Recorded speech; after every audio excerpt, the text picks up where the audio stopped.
Good morning. Welcome to Sunday School. Good morning. If you have your Bibles, turn with me to the book of Luke in the 8th chapter. I'd like to read some scripture here.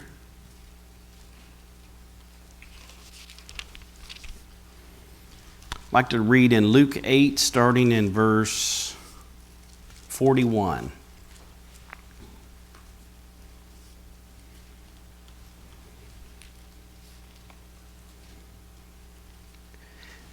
And behold, there came a man named Jairus, and he was a ruler of the synagogue.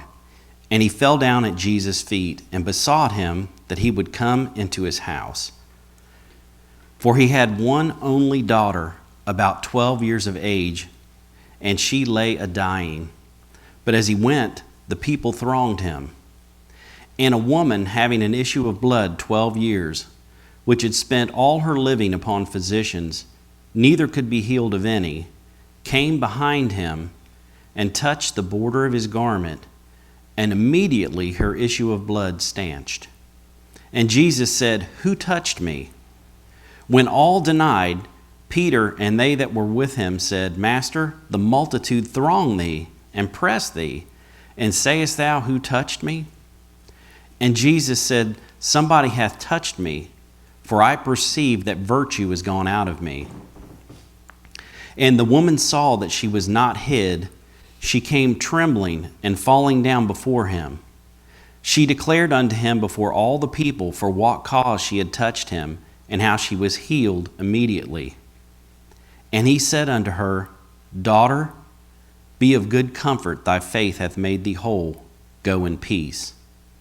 While he yet spake, there cometh one from the ruler of the synagogue's house, saying to him, "Thy daughter is dead. Trouble not the master."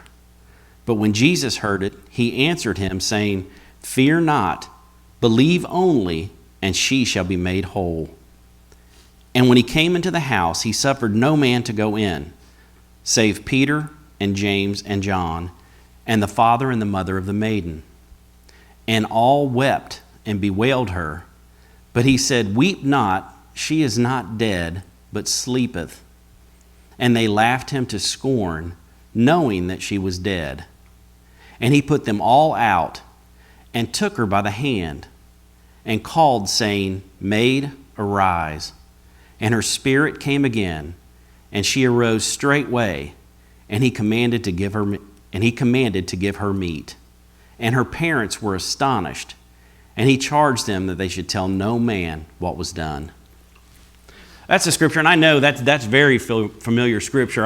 Bible readers and churchgoers have heard this story many times over. Both events here. It's like one event, but two different circumstances happen right in the middle of this event. Aren't you glad God's multi-purpose? I mean, I think that's the big thing in work these days is multitasking. They want you to multitask. You can't just do your job. You got to do your job and then this, and keep an eye on that while you're doing it. And you got to multitask. And sometimes it gets very difficult. I guess everybody in their jobs, they get in the midst of that and they want you to multitask. They want you to do it good. Sometimes you can, sometimes you can't. It's hard to kind of mind everything at once. Aren't you glad nothing's out of God's hands? God can multitask. God's got a whole creation that he keeps in complete order, in complete control. They're right in the palm of his hand. Nothing gets past him. Nothing slips. Nothing slides. God's in control. Man, I can depend on that. I can lean on that. That gives me strength that I can lean, that things aren't chaos. Even when they appear chaos, they're not chaos in God's hand. This whole situation seemed to be a little bit of chaos. I mean, Jesus is coming through the streets, and he's met by a throng of people. He's in the middle of a press of a crowd. And when they say press, you ever been in a crowd? You ever been in the press of the crowd? I've been in the press of the crowd too much before. But I've been in crowds where it was just, it's elbow to elbow, it's shoulder to shoulder, and you're just bumping. I believe that's how it was. Did Jesus draw a crowd? He certainly did. He certainly did.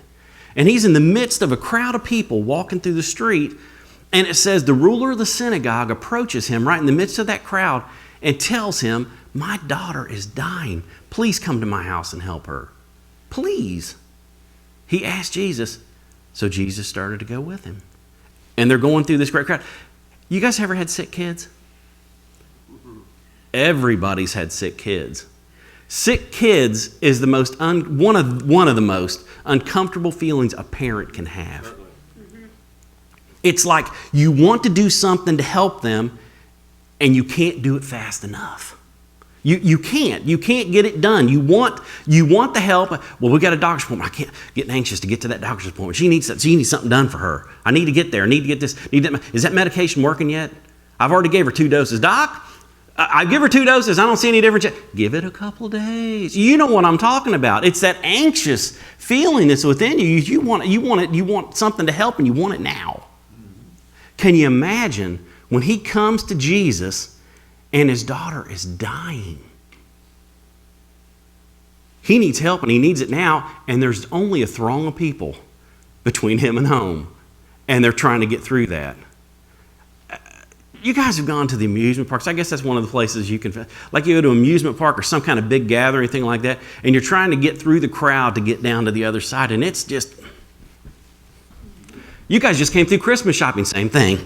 You know what I'm talking about? When you go to the mall, and you're just trying to get through people. I just want to get to the other side. I just want to get from here to down there. And it's so difficult.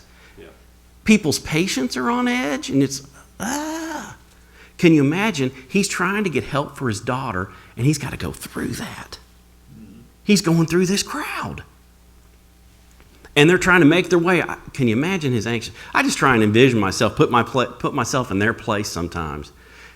And I know that feeling, and it's not pleasant. And they're right in the midst of it, right in the middle of that crowd, and they're trying to press through. And right in the middle of this, an event happens. A miracle happens.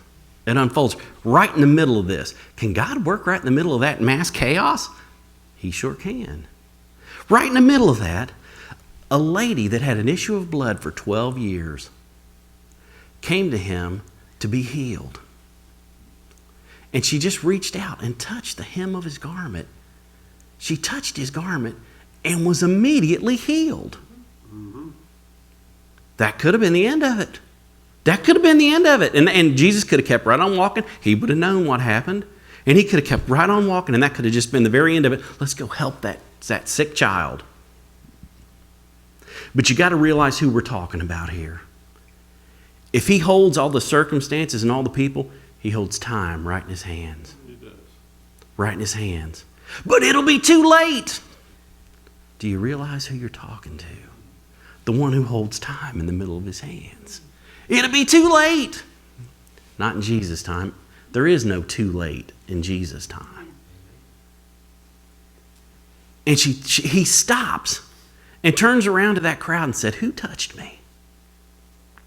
Didn't we say we were going elbow to elbow, shoulder to shoulder in this crowd? Who touched me?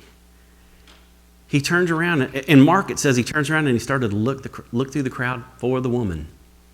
He knew who touched him. Yeah. And he looks through the crowd and said, "Who touched me?" And after, I bet it was just a short bit, Peter and those that followed him said, "Master, we're in the midst of a crowd. We're being pressed from all sides. And you say, 'Who touched me?'" Everybody's touching you. Everybody has bumped into you. Everybody has brushed up with Jesus. Ooh, that's profound. Everybody's brushed up to Jesus. That don't mean they touched him. And they came that close. They're up to him. He said, "But I perceive that virtue has gone out of me. Good has gone from me. And I know it. I just need to tell you about it. Better yet, let her tell you about it." And he looked around, and it said, in one of the scriptures, I'm reading in Luke and in Mark this event unfolding, and it said, when she saw that she was not hid, she was just doing this from in the crowd, just not even wanting to be seen. I just figured I could just reach right up and just touch him. And that's it. That's all it'll take. And I could just touch him. Nobody's going to know. Big, giant crowd. Nobody's going to know. She saw she wasn't hid in that crowd. And she came forth and just fell down at Jesus' feet. Trembling, it said. She was scared.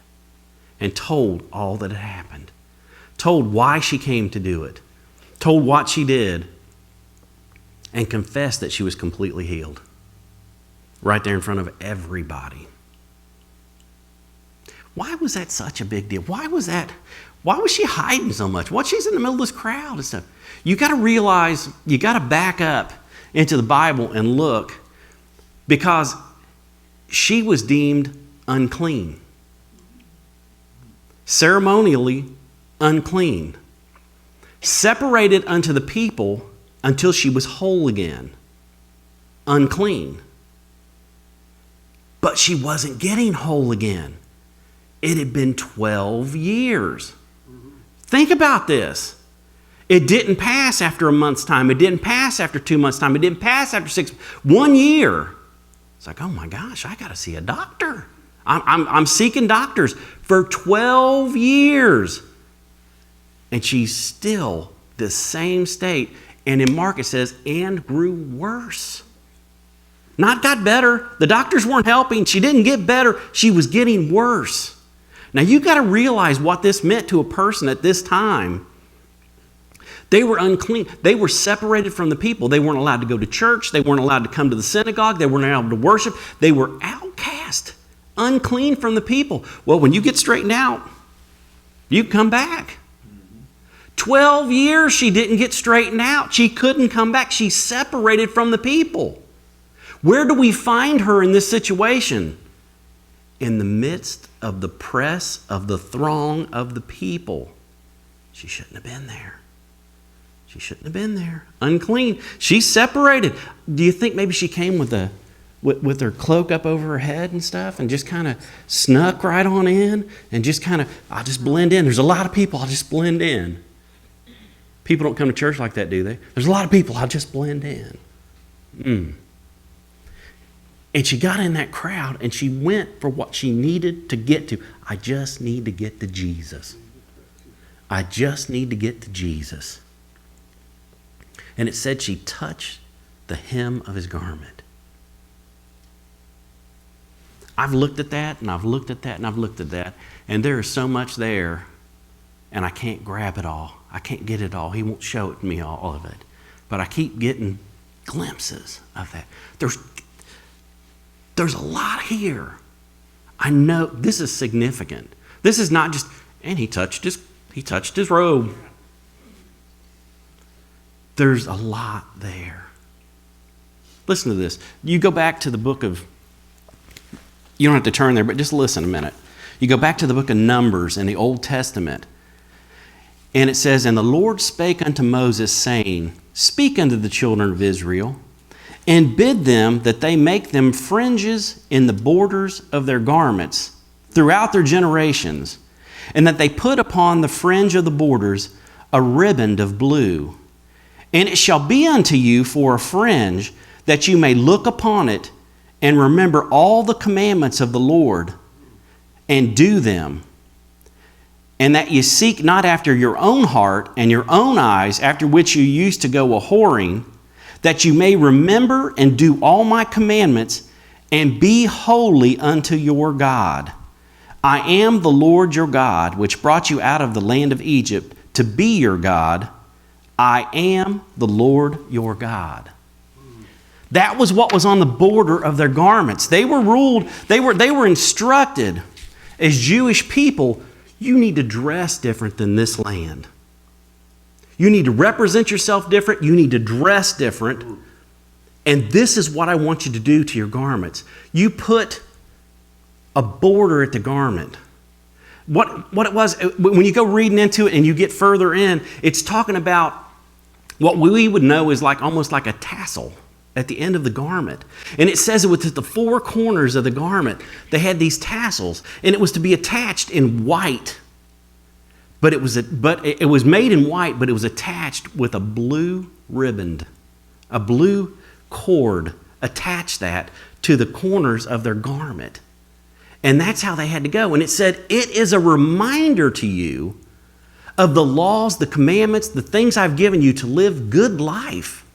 The outline I've given you to live.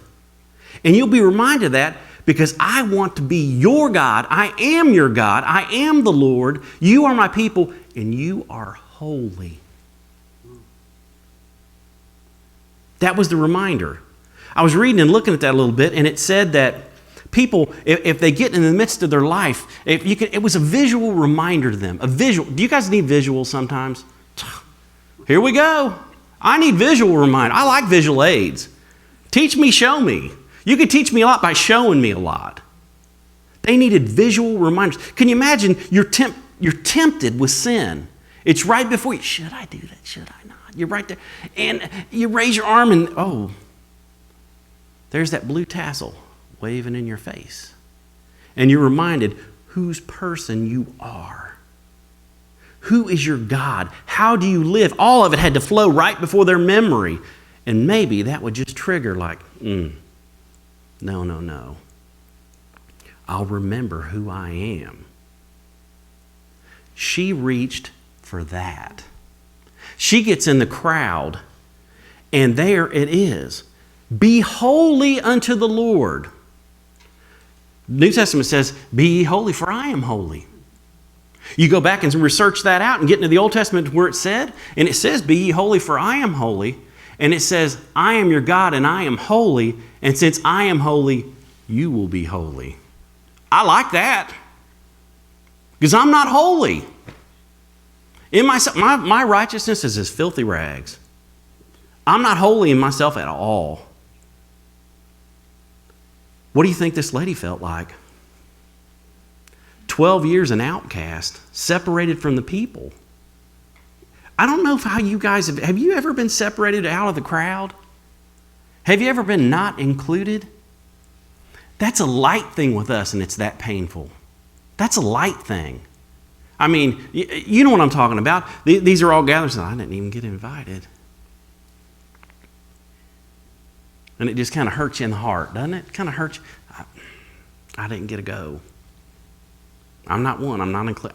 I never get to go with that. And you know, that hurts our heart. This lady was with her people, separated for 12 years. How holy you think she felt? Oh, the farthest from it.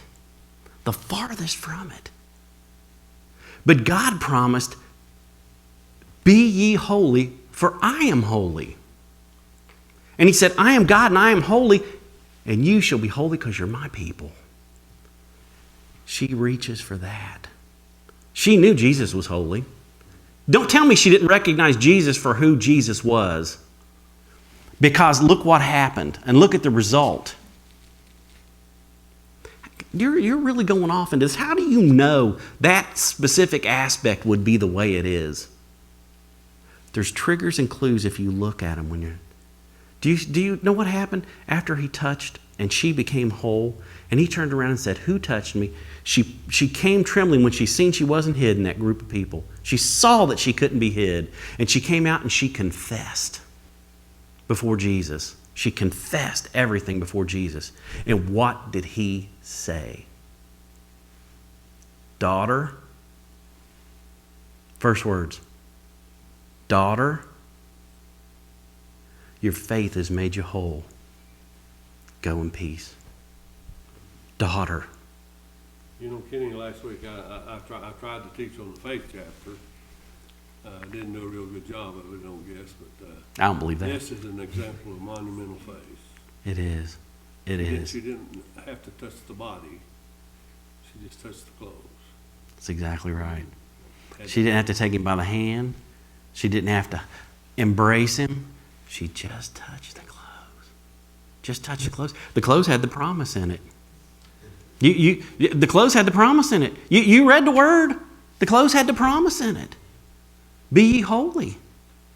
Farthest thing from holy that I know is me. She had to be feeling that. If I can feel that today, what do you think she felt like that in this situation?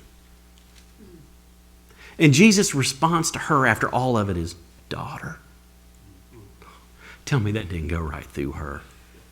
Think about that a minute. She's an outcast. She's separated from the people. She's not one. She's not one. You're not included. Not included.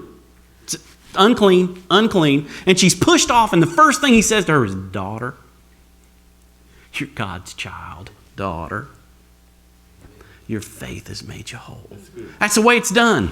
That's the way it's done. That's how you become a child of God. Your faith has made you whole. You've got to put action to that faith. James tells us faith without works is dead. You got to put action to that faith. She could have thought, if I could touch Jesus, I'd be made whole, and sat on that. She put action to that faith, and she went to him, and she touched him. She touched him. Touched the hem of that, touched that promise, and was made whole. I've looked at this. You guys don't know how many times I've looked at this. I looked at this a long time back. And I was reading. Sometimes you read and you study and things trigger thoughts in your head from here to there and here to there. I was reading and I was reading about garments. This wasn't even this time I was studying. I was reading about garments. And I read that sometimes in a garment, the very hem, the border, the bottom part that flows. See, we don't wear that stuff today. But the bottom part that flowed, they would call that the wings of the garment. It would just, it would flap out. It almost would resemble like a wing when they would walk and stuff. I've been in Christmas plays. I know what that's like. I'll leave the dresses to the women because we had prayer before the play that one night, and we knelt down on the altar. I couldn't get up. How do you guys do that? Gird your loins, Ken, and get up off that altar. That's what I had. It's like you got to grab. I'm like tripping. I'm falling down trying to get up over my clothes. It's crazy. But I had to I had to grab it up and hold on to it to even get up. I'm like, how do you guys do this? God bless you. Good women. I don't know how you do it. But it was called the wings of the thing, and God just hit me like with a lightning bolt. You ever read Malachi, the very last book of the Old Testament? It said the Son of Righteousness will rise with healing in his wings. And I'm like, in his wings. And that's what the wings of a garment means. And there's healing in the wings. And she reaches for the wings. She comes by and she just reaches for the wings. There's healing in the wings. I'm going to go by the promise of God. There's healing in the wings. And she just... I've looked at this scripture a million times, and it's big. There's more here. I'm not getting it all. I still know I'm not getting it all. I'm going to have to go back. I'm going to have to go back. Touching the hem of his garment, just the hem of his garment, touching it, and she becomes whole. There was another event unfolding during this whole thing. Don't you remember? Where did we leave? Boy, we went off on a tangent. Where did we leave that father at? He's anxious. His daughter's dying. What did we do? We just left him out there. Jesus controls all the time. His daughter's dying. And they came to him right in the midst of all this happening. What timing? What kind of timing is that? Right in the midst of all this happening, someone from the synagogue comes to him and says, your daughter has died. Your daughter is dead. No more need to trouble the master. The only thing is, he said that right in front of Jairus and Jesus. And Jesus heard it. And Jesus looked at Jairus and said, only believe. Only believe. And they continued to his house. We're going to continue to press on. Ray of hope shines in. She's dead. Can you imagine how his heart fell? But the ray of light shines in. Only believe. Only believe. And they pressed through that crowd. They kept pressing through that crowd, and they got there. It said they were weeping and mourning when they went to that house. And Jesus says, why make you such ado? She's not dead, she's only sleeping. He's the one that could see it. She's only sleeping. That means she's going to get up. That's what he's talking about. She's going to get up. He knew she was dead. She's only sleeping. And it said they laughed him to scorn. When Jesus is present, sometimes you got to make a decision. When Jesus is present, you always got to make a decision. And it was brought right before him, and they laughed him to scorn. He put them all out. He put them all out. It said it just was Peter, James, and John. and the mother and the father, and they went in to the girl. Said he took her by the hand. Well, this was no big gigantic thing that had to be done, this big giant effort. All he did was say, took her by the hand and said, "Damsel, arise." That's all he did. Just took her by the hand and said, "Get up." And she got up. And they were astonished. Would you be? They were astonished. Are we seeing this? And she got up. And he said he commanded her to give her something to eat. Same thing he said to Lazarus, didn't he? Give him something to eat. Loose him and let him go. Give him something to eat. And she arose. She arose. What kind of timing is this? God's got all timing. God's got all the timing. Right in the midst of this, let me put something by here. I've looked at this a lot. I've told you I've looked at this a lot. Do you know how old the girl was? If you read in Mark and in Luke here and you read these events, and it said, do you know how old that girl was? It said that she rose up and she was about 12 years of age. 12 years. Where do I know 12 years from? This seems real familiar. 12 years. This woman had the issue of blood for 12 years. 12 years. That invites me to compare and contrast. I don't know about you guys, but I just got to look at that. I had to compare and contrast. What are we talking about here then? 12 years. That girl was 12 years old. You know what happened? She was 12 years old and she was suddenly stricken with this illness and death. 12 years old. There was a lady that had an issue of blood and it lasted for 12 years. She was dying for 12 years. And the little girl was just stricken suddenly. And she was dying. Going through death for 12 years and suddenly dying. 12 years. Kenny, I ain't really for sure about this, but it seemed to me like Christ was about 12 years old when they found him in the temple. Smart people. That's the truth. That's the truth. I believe he was. I think you're right.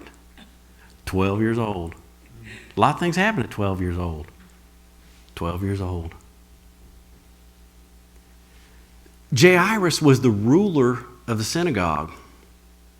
And no doubt, the girl being his daughter at 12 years old under the parentship of that father, which was a ruler of a synagogue, I think we could probably surmise that she was a church girl. I bet she went to church. I bet she didn't have much choice.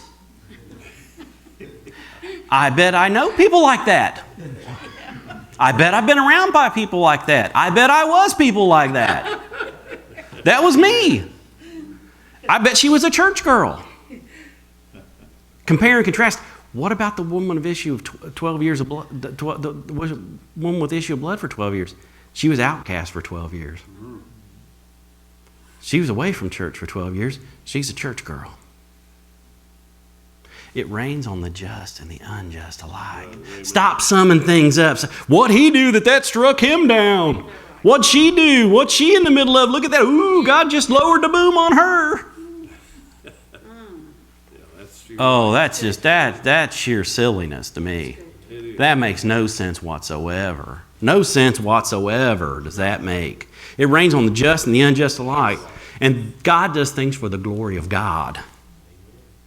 And he has the right to. And he has the right to. They're in a throng of people. This all happens in a throng of people.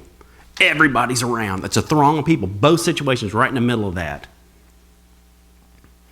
Jairus was used to being in the midst of all the people, wasn't he? When the healing came to his daughter, you know what? They did it in private. Remember? He put them all out. He put them all out. It was Peter, James, John, the two parents, and the girl that got up. They did it all in private. The lady that was cast out, couldn't be amongst all the people, did that right in the middle of that crowd. Right in the center of that crowd, it was done publicly. Right in the middle of that gigantic crowd. She was restored. Can you talk about she was healed? No, I'm talking about she was restored to those people right in the midst of them. That's what she needed. That's what he did. God answers our needs. God answers our needs. Jairus didn't have to have a big show. He was the leader of the synagogue.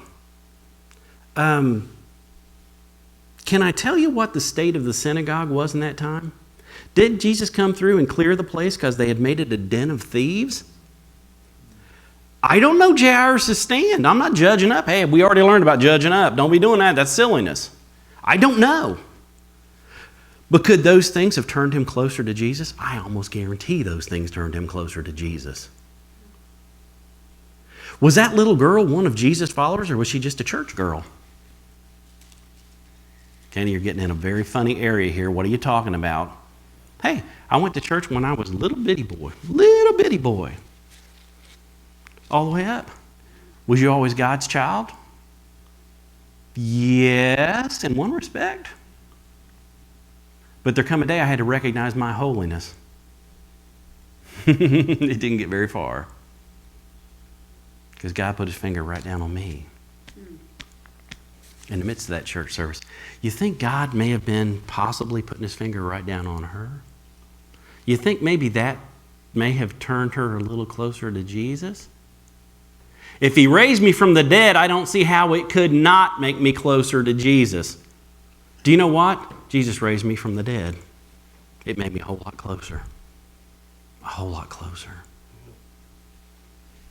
They did that in private, away from the crowd and the throng, right in the midst of all the people so they could all hear that she is restored. There wasn't any... You know what? You're going to have to present her to the high priest to make sure she is clean and cleansed so that she can be brought back among the people. You have to present yourself to the... Who did she do this in front of? The great high priest. The great... You're not going to get bigger than that he called her whole. You're not going to get any bigger than that. She's restored to the people. Have you ever been there before? Have you ever been there before feeling like you're outside? Feeling like you're just away? Feeling like there's distance? Feeling like you're separated? Feeling like you're leaning on your own holiness? Do you know what I'm talking about? Because what you do is I'm a Christian person. I've been this way since I was a little boy. Thank you, God. And I've gone through Christian life for a number of years now. There's ups and downs in life, is there not? Do you guys, they make comparisons to life and being a sea in the Bible. But I wonder why that is. There's ups and downs in life. There's ups and downs. It's a long road to walk. But you don't walk it alone. See, you learn that more and more as you get a little bit older and get a little bit more experience under your belt. You learn these things. And I have been in that place where you kind of get down. You guys have never been down before, have you? Just me. You kind of get down and you feel a little bit lowly. You know what you start doing? You start realizing you don't deserve. That's a sad place because you don't. You don't deserve. And you start relying on it. You start leaning on that. You start feeling that you don't deserve, and you feel lesser than. And you start beating yourself down, and you start getting a little lower and a little more frustrated, and a little lower and a little lower. All you need is a big dose of the grace of God. Because the grace of God tells me, no, you don't deserve it. But here, I'm going to give it to you anyway. That's what God does. That's what God does. Do you think she felt like she deserved to be healed? She just saw a promise out in front of her and reached for it. I may not deserve it, but he said I could have it. He said I could have it. I've just got to take the steps. I've just got to reach for it. I've just got to do my part. My part's small. His part was huge. My part is small. All I got to do is reach for it. And she did it. And she got it. Kenny, what happens when lost people, what happens when someone's lost and they walk the aisle? What happens when they come to Jesus? That same formula. It's all laid out before you. All you got to do is come. He says, come. Read the book of Revelations. It's saying, come, come, come. The bride says, come, come. Behold, I come quickly. Come. And he's drawing men towards him. The Bible says, if he's lifted up, he'll draw all men unto him. I'm just trying to lift him up this morning. I just want to lift him up this morning. He's the one that needs the bragging. He's the one's holiness we need to talk about right there. It's him. Let's lift him up. You want to talk about somebody? Let's talk about him. That's what I come here to do. Let's talk about him. Let's don't talk about me. Let's don't talk about the other guy. Let's talk about him. Because when he's lifted up, he draws at the heart of men and women and 12-year-old children. He draws at their hearts. He draws at their hearts. That's how I got saved. He drew at my heart that day. I remember sitting in church with Mom. I used to lay with my head on her lap, and she used to rub my hair.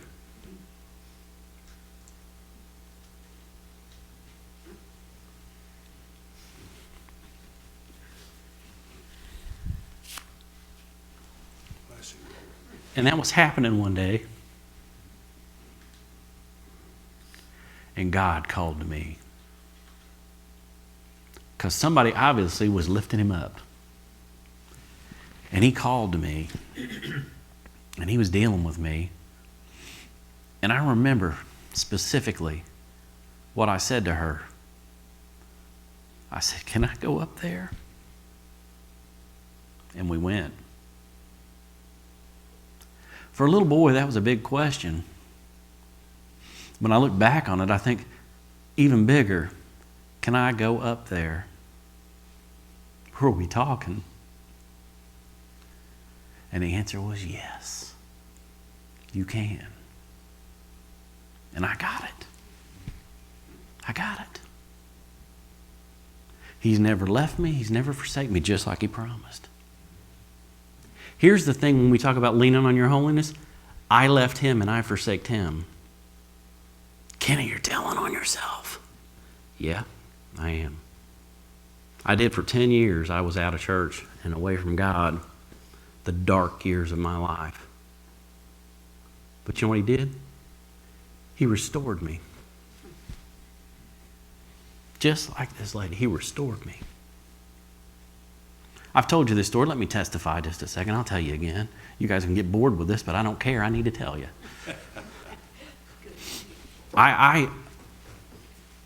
We talk about things done in private and things done in public, and that's what this story's been about. Things done in private and things done in public. When it was needed. It's God's plan. It's God's way. You need to follow his way. I was in that state, and I found myself in church service, and I was even questioning, was I even saved? That's how far away from God I was. I was questioning, am I even saved? And God came to me sitting in the pew right back there. I couldn't sit still in the seat. I've told you this. I was leaning forward, leaning back, moving right, moving left, moving all. I could not settle. There was no peace. And God dealt with me right there. And I said, God, I don't even know if I'm saved. And sweet peace come through the building and just said, of course you are. And I was able to sit back in the seat. And it felt so good. So good. Kenny, did you get out and go up and tell him? Nope. I did not. I went home. I remember putting Kyle to bed one night, and it was just me and him, and I'd put him to bed, and I got him to sleep, and I was in his room, and I knelt down right there in that room and prayed to God and said, God, if you'll take me back, if you'll just take me back, I'll try my best to do your will. You know what? He did. That's God. That's God. What are you talking about, private and public? I did that in private. Easter Sunday morning, the place was packed out. You ever see this place on Easter Sunday morning? There's usually a great old big crowd in here. There was a great old big crowd in here. And you know what happened? God started doing this in my heart. And you know, I'm like, what? Go tell them. I don't talk good around people. Go tell them. It wouldn't go away. Do you know what I did? I waited up and thought, if he's going to take me back, I'm going to do whatever he says.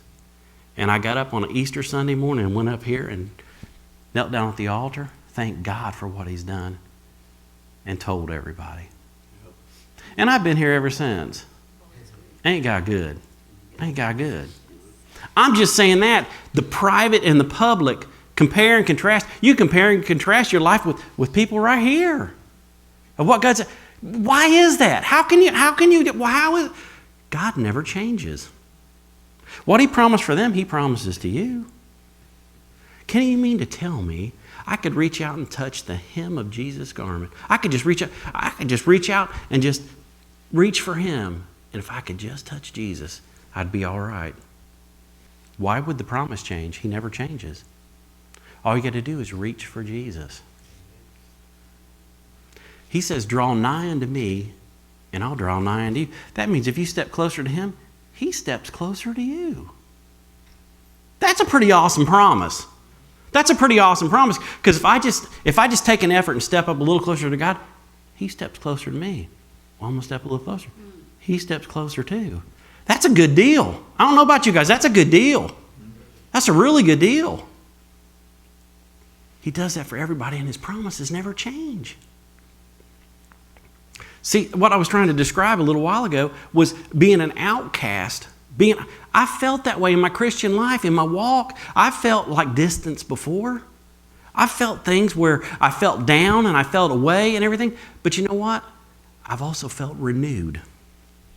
I've also felt restored. You can feel that in your life. You can feel that with God. Come to him and try him out. You don't have to live down. We get in that down slump we're in, that down pattern we get in, and we just don't live that way. You don't have to. You don't have to live that way. Come to Jesus. Come to Jesus. Grab a hold of the promise. Come right to him. He'll restore you. He'll lift you right back up. You can feel the joy of your salvation again. Restore unto me the joy of thy salvation. His promises don't change. He's still right there. All we got to do is reach for him. And don't let the crowd get in your way. Don't let the crowd get in your way. Did they have to fight through the crowd this whole thing? They're right in the midst of a crowd. What does that mean? There's a whole lot of crowd out there. Pushing through, pushing through, pushing through, pushing through. Don't let the crowd, don't let comments, don't let the laughing to scorn, don't let any of that stuff stand in your way when it comes between you and Jesus. Clear all that stuff out of the way. Clear the way, I'm coming through. And if you draw close to him, he'll draw close to you. It's a promise.